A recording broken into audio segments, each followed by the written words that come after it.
Добар ден, добре дојдовте. Благодарам што ја прифативте поканата да бидете гостин на Канал Визија на овој убав ден. Во посета сте целодневна агенда во Прилеп на средбија ве најдовте време да одговорите на нашата покана да бидете гостин во програмата на Канал Визија. Прво благодарам на поканата и второ на шансата прв пат вакво некој интервју да организираме и да дојдам во Прилепа да не ја пропуштам могилата. Да. Има многу символика во просторот каде што се наоѓаме овдека во Прилеп. Нашата идеја беше да ја разбиеме таа монотонија, тоа клише на затворен простор, да реализираме едно интервју на невообичаен, на отворен простор и токму на овој простор кој е еден од неколкуте значајни синоними на Прилеп. Јас денеска ја имав втората, третата средба утрово со Сојузот на борци, со Сдруженијата на бранители, со Сојузот на пензионери и една од главните пораки околу која сите се согласија е дека ако немаме однос на почит и кон минатото, и кон борците, и кон жртвите, дека нема да учиме од нашите историски грешки и да создаваме историски можности. Така што драго ми е што имам прилика вака малку и таа символика да ја додадам. Но искрено верувам дека толку многу големи работи се направени и во нашето минато. Тоа треба да ни биде инспирација. И мотив да не води во конедината. Мотив да не ги повторуваме грешките и мотив да учиме од добрите лекции. Овие сите овде луѓе се жртвувале, се бореле со името на својата татковина, се бореле со желбата татковината да стане подобро место за живење, но и носеле мудри одлуки кои што ја зацементирале државата. И тоа е она што сега ни треба. Да ги испочитуваме кај.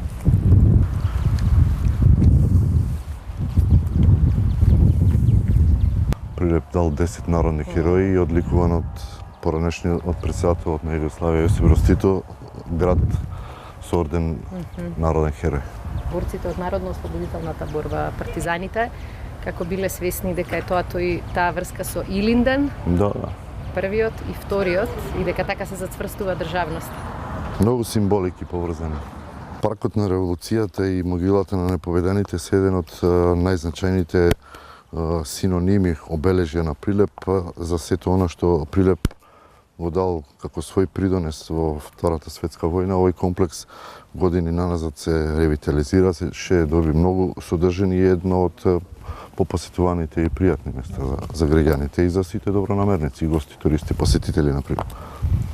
Навистина е факт дека сите овие имиња покажуваат зашто Прилеп е град херој. Не само бидејќи бил прв, туку и бидејќи најмногу и жртвувал. Да. И ова утро кога почнавме со работа во Прилеп, сакав и јас да искористам таа символика. Дека почнуваме со изградбата на она што навистина мислам дека е четврти Илинден за Македонија, членство во НАТО и во Европската унија, таму каде што почне народно-ослободителната борба во Прилеп. И со подсетување дека не се секогаш лесни одлуките кои ги носеле. Дека не биле секогаш прифаќани со консензус. Меѓутоа биле вистински, биле историски и го смениле текот на настаните во нашата држава. Станала независна, станала дел од антифашистичкото движење и мислам дека тоа се слични предизвици со ова што се соочуваме, да бидеме на вистинската страна.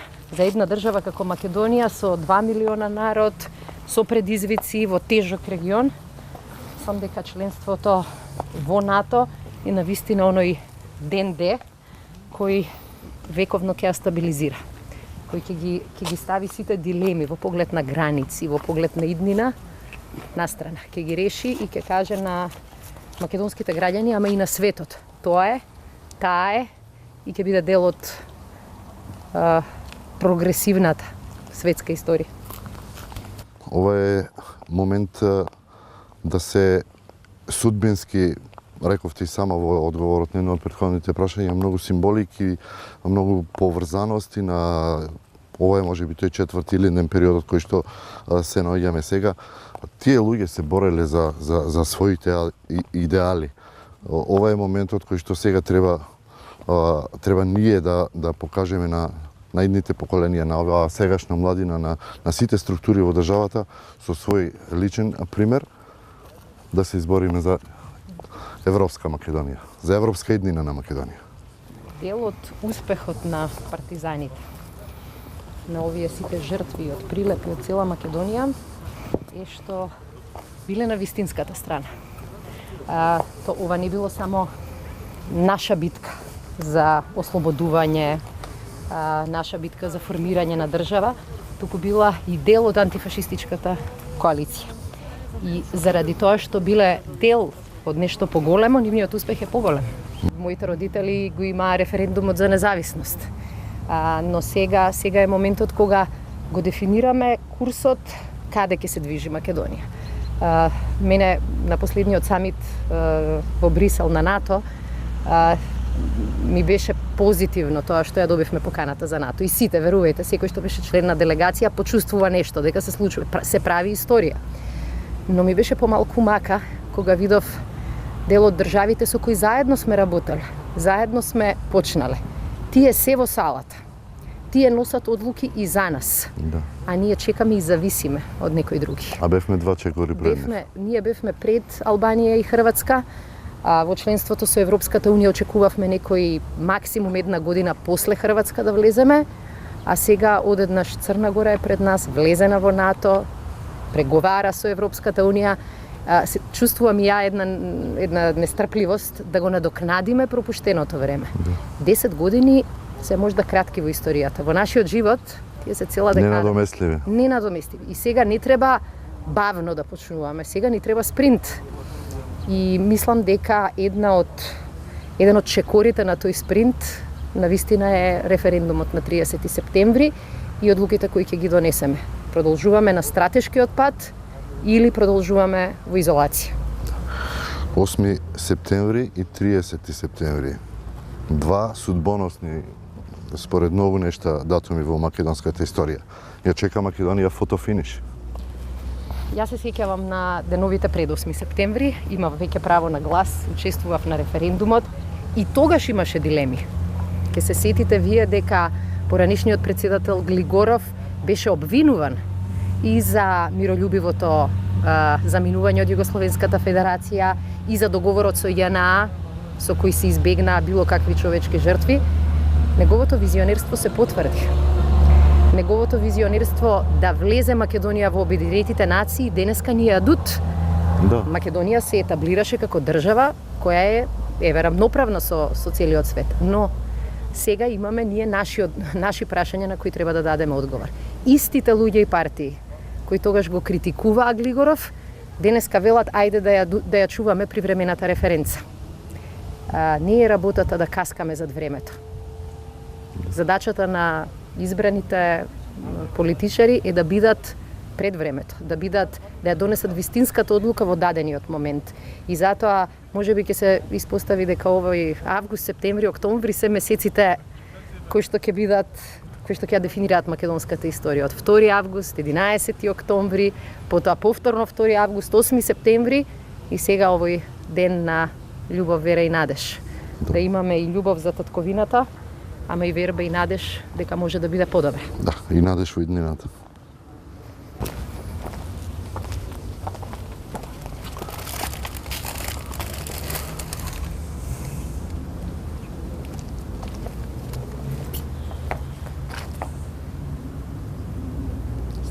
Слава. Рековме, имале тие своји идеали. Како би се чувствувале со својот револуционерен дух? Можеме само да предпоставиме во едни вакви судбоносни моменти за Македонија. Една е храброста која што ни треба. Истата храброст. Верувајте, во овој момент како влада релативно избрана пред една година, најлесно ќе беше да тераме по истабаните патеки. Да одиме на сигурно, да велиме дека проблемите се преголеми, да не ги решаваме, да ги одложиме за некој друг. Зошто ние да ја носиме големата тежина на одговорност за одлуки? Меѓутоа, и нивниот пример и сите светски примери покажуваат дека кога не носите одлуки, правите најголема штета за државата, дека тогаш е најголема одговорноста. И затоа нивната храброст да не калкулираат, да не одлагаат, да не чекаат некој друг да ја заврши работата, ни беше инспирација. И честопати, вака ќе седневме, ќе дискутираме што е добро за државата, што е добро за партијата која што ја представуваме, што е добро за нас.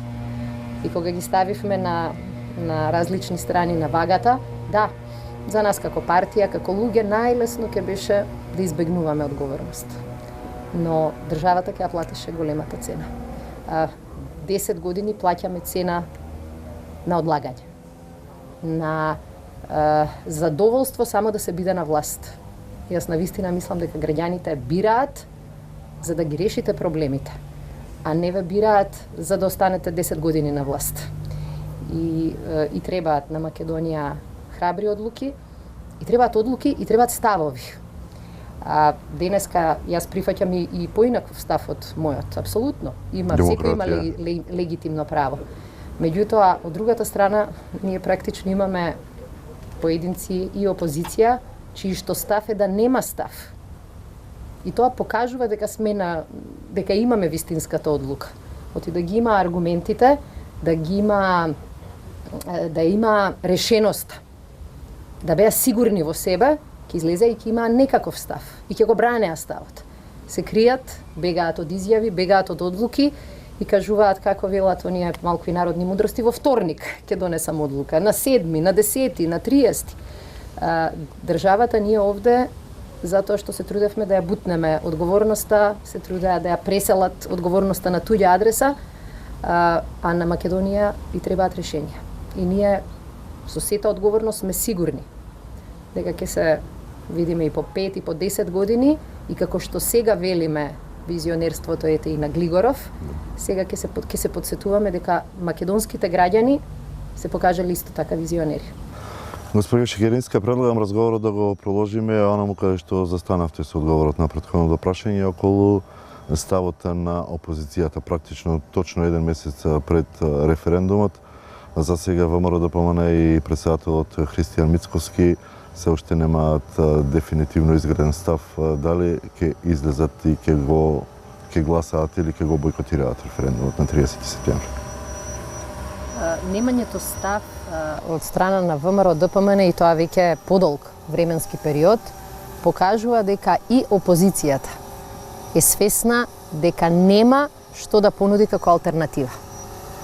Значи јасно е дека овој референдум може да значи одскочна даска Македонија да стане членка на НАТО многу брзо, да ги почне преговорите со Европската Унија и во зависност од тоа колку добри ќе бидеме, да стане членка и на Европската Унија.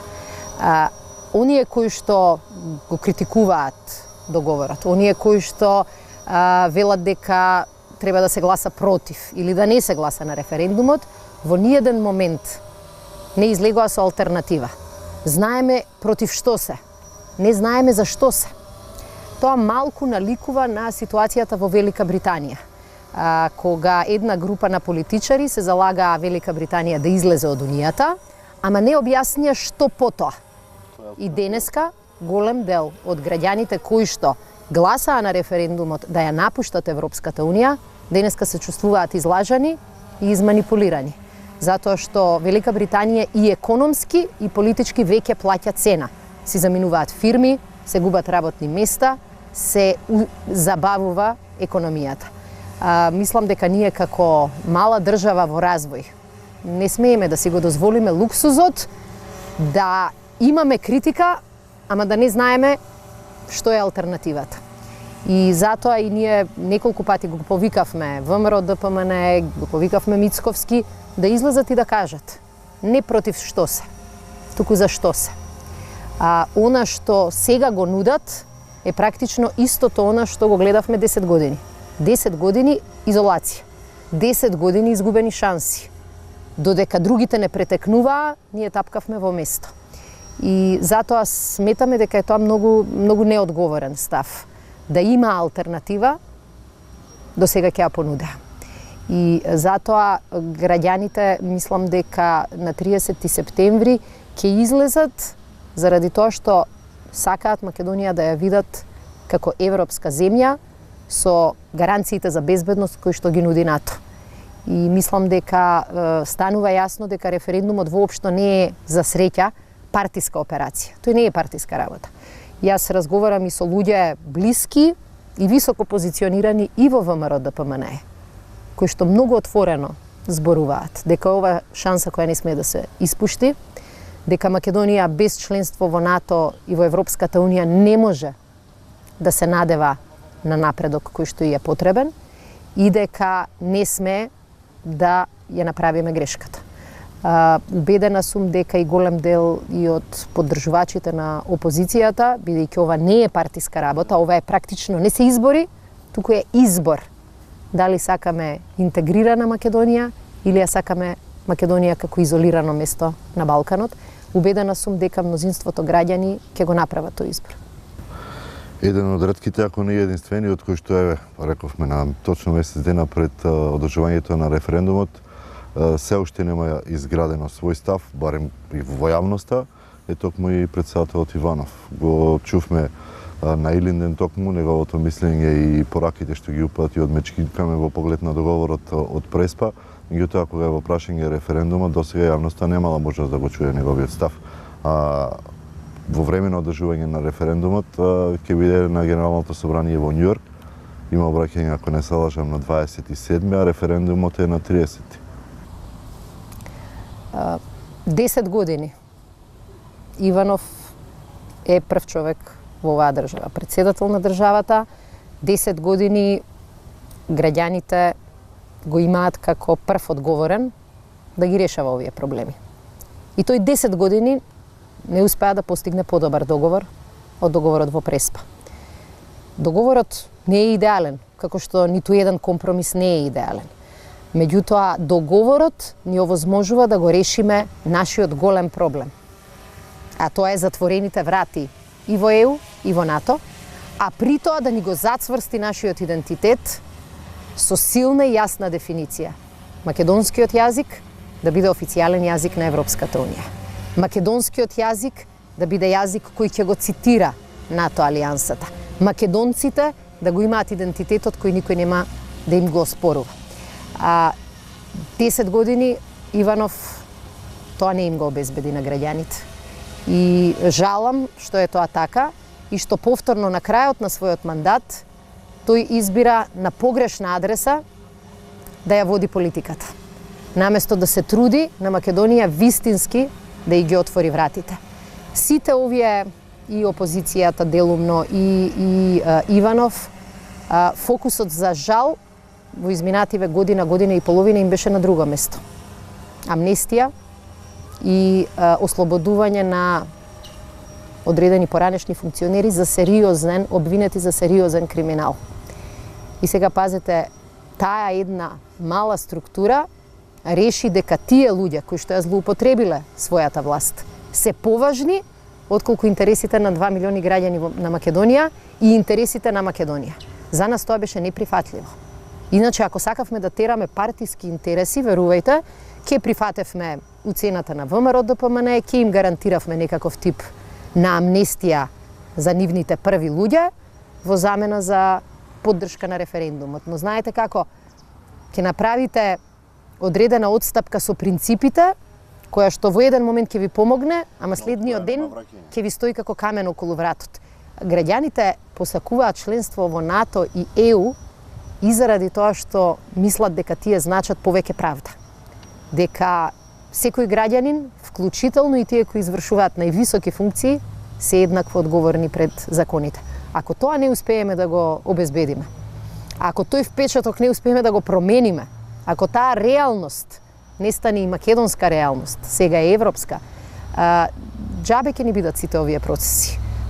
И затоа мислам дека ја направивме вистинската одлука. Да не подлегнуваме на притисоци, затоа што сме уверени дека ова што го предлагаме и овој чекор за зацврстување на Македонија, дека е политика која нема алтернатива и која ќе ја добие поддршката. Кампањата за референдумот официјално стартуваше денес во Скопје во клубот на пратениците.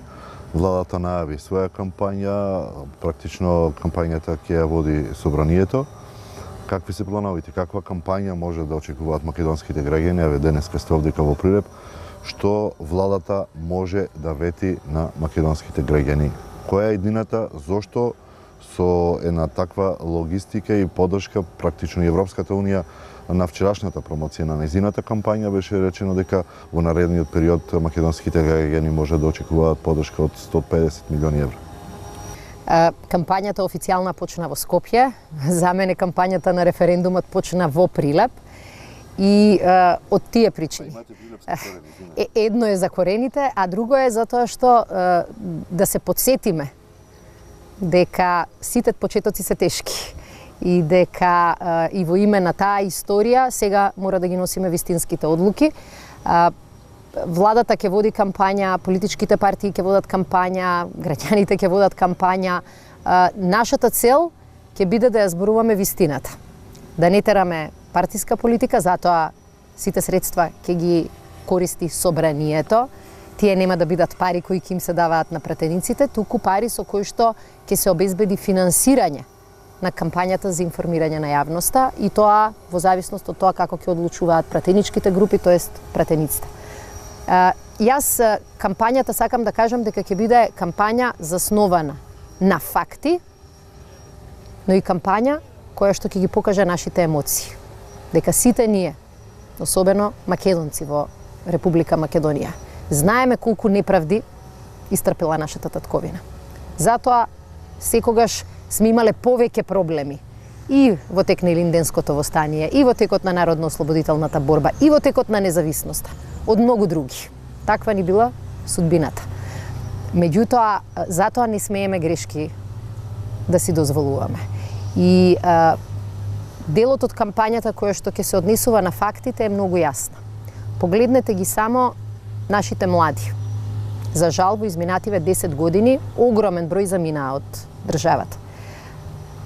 Ако анализирате во кои земји заминуваат, ќе видите дека тоа најголемиот дел се или членки на Европската унија, или членки на НАТО, или членки на едниот и на другиот сојуз. И тоа не е случајно. Тоа се земјите каде што се живее најдобро, каде што образованието и здравството се со највисок квалитет. Тоа се држави кои создаваат шанси за да не ги губиме толку во толкав број. Сакаме тоа што постои во овие сојузи да го донесеме во Македонија. Еве на примерот на Прилеп. Само во последниот период Европската унија почна или заврши 3 големи проекти за Прилеп и Прилепско. Околу 20 милиони евра за пречистителна станица, 10 милиони евра за заштита од поплави и регулирање на црна и 10 милиона за дата центарот кој од цела Македонија ќе биде лоциран токму во Прилеп. Тоа се големи пари, тоа не се кредити, тоа се подарок кој Европската унија го дава за да државата се подобри. Велам, големи се средствата, ама кога ќе ги споредам со парите кои ги добиваше и се уште ги добива Словенија како членка на Европската унија, мака ми е што не сме внатре. И ќе направам навистина се и убедена сум дека сите тоа час поскоро да станеме. 5 милиарди евра Словенија доби само во една од финансиските конструкции како дел од тие кохезиони фондови со кои членките на Европската унија им помагаат на помалку развиените да ги стигнат, да го забрзат. Ние сме понеразвиена од Словенија. Ние денеска да сме членка, ќе имаме право во истата временска рамка на повеќе пари. И тоа не се пари кои доаѓаат во институциите, не се само буџетски средства. Тоа се пари со кои директно се стимулираат мали фирми. Тоа се пари со кои се отвараат работни места. Тоа се пари со кои се градат улици, автопатишта, водоводи, канализации без државата да ги троши своите пари. Тоа се наменски пари со кои илјадници студенти низ цела Европа можат една година да студираат во Германија, друга година да студираат во Данска. Сега дел од македонските студенти го користат ова. Но кога ќе отидат во друга држава, мора да се грижат за своето здравствено осигурување, мора да се грижат за сите други елементи кои на европските млади им се дадени на тацна. И мислам дека е навистина обврска за сите нас да обезбедиме нашите деца, нашите млади да не минуваат низ изолацијата низ која ние минувавме, за да бидат јака генерација, за да ја зајакнат својата држава. И овие податоци ги има многу на број. Погледнете Хрватска, погледнете ја Бугарија. Пред неколку дена се сретнав со моја комшика која прв пат била во една бугарска бања, после 20 на години не ја посетила Бугарија. Се врати шокирана дека тоа не е истата земја, дека се е чисто, дека се е средено. Не дека не можеме дел од тие прашања и сами да ги решаваме, ама кога ќе има повеќе пари, кога ќе има од каде да се исцрпат искуствата, да се направат споредбите, да се подигнат критериумите, многу полесно е на државата. И велам, жалам што Македонија и до сега во овие 10 години ја испушти шансата толку многу пари да влезат буквално во секој дом. Нашите села можеа како словеничките села да користат пари за цвеќиња, за инфраструктура, за развивање на селски туризам. Не случајно животот таму е атрактивен за многу наши млади. И тоа ќе биде кампањата во која што јавноста сама ќе може да го донесе изборот. Јас мислам дека ние тој избор од 93 година сме го направиле. Сите собранија, сите политички партии, сите влади зборувале за ова. Сега е шанса од зборови да преидеме на дела.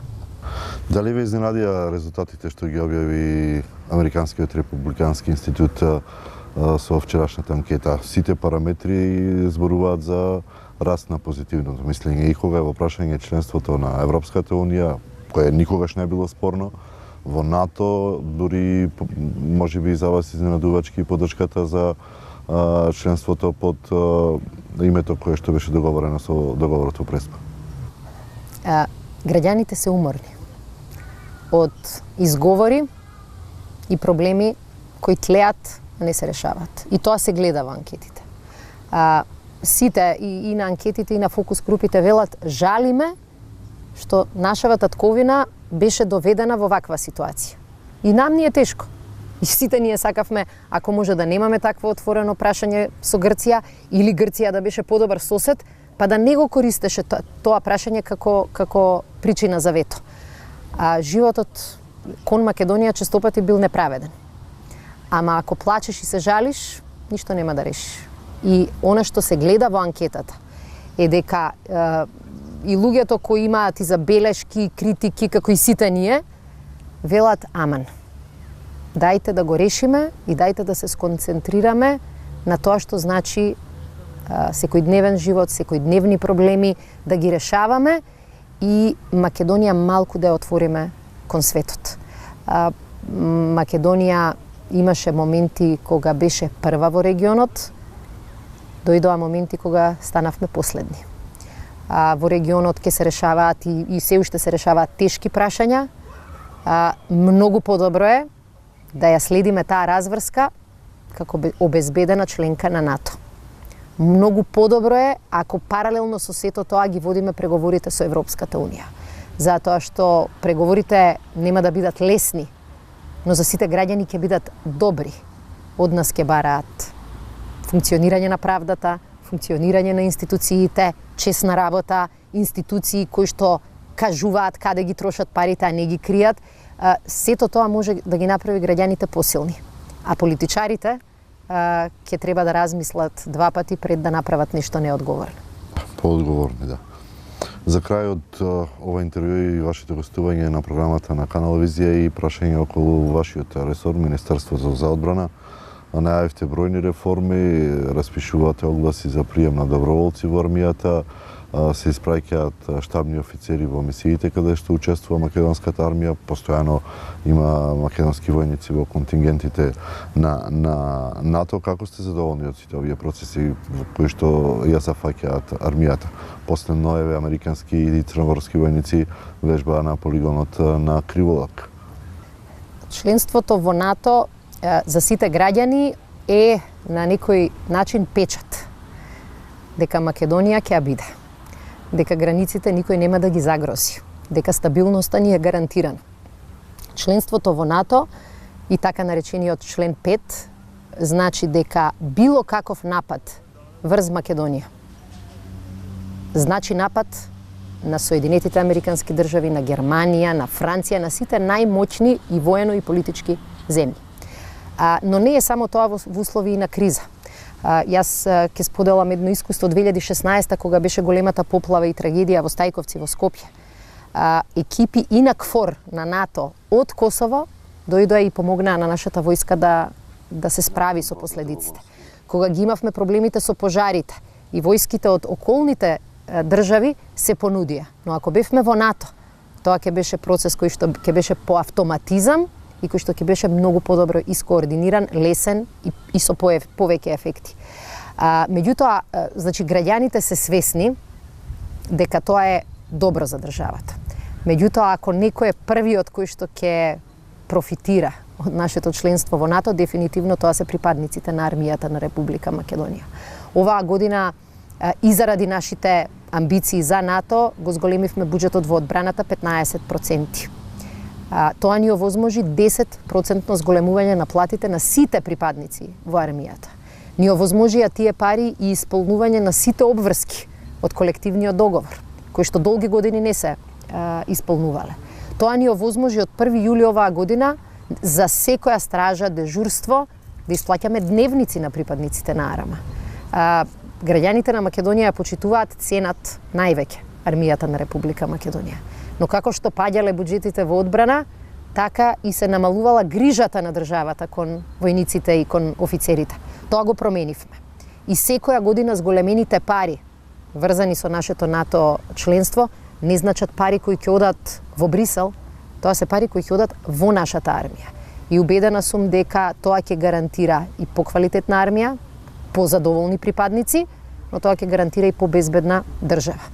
Јас сум навистина задоволна од тоа колку армијата знаеше да не представи и дома, и во светот. И во моментите на најголема криза во државата, кога рейтингот на Македонија паѓаше драматично, армијата беше значка со која може да се пофалиме. Беше институција која можевме секогаш да ја испратиме, да не представува и да бидеме горди на тоа. Јас сум им благодарна што биле и многу трпеливи и што и помогнаа на својата држава и со прифаќање на ризик и со честно служење на татковината. Следната година буџетот на армијата ќе се зголеми за 0,2 процентни поени од бруто домашниот производ. Тоа ќе биде нова инекција за подобра, посовремена армија и позадоволни припадници. Благодарам за одвоеното време во оваа ваша денешна набиена агенда, што ја прифативте поканата да бидете гости на гледачите на Канал Визија преку оваа емисија. И благодарност уште еднаш до наредна прилика и наредно гостување во една ваква релаксирана и полежена атмосфера, иако разговаравме за исклучително сериозни теми. Ви благодарам за шансата да бидеме тука на могилата. Македонија победувала. Сега ние треба да обезбедиме Македонија повторно да победи и за својата иднина и за иднината на следните генерации. Европска Македонија ќе биде вистински одговор на нашата генерација. Благодарам што еднаш.